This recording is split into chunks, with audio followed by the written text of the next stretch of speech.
Falemos de liberdade, a que nos diccionarios galegos definen como a facultade pola que se pode realizar a propia determinación, o dereito de actuar segundo os propios criterios e sen imposicións doutros ou fora do dominio de alguén.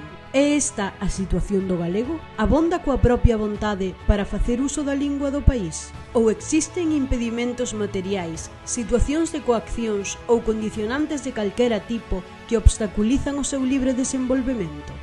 Pode materializarse o seu uso en todos os ámbitos? Ten a presenza necesaria para aseguralo? Podemos dispor dela en todo e para todo?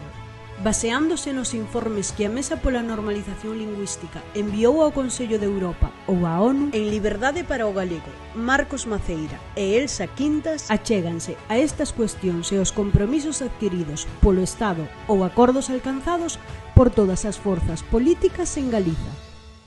Xa dispoñíbel nas mellores librarías, que son as que teñen novidades en galego.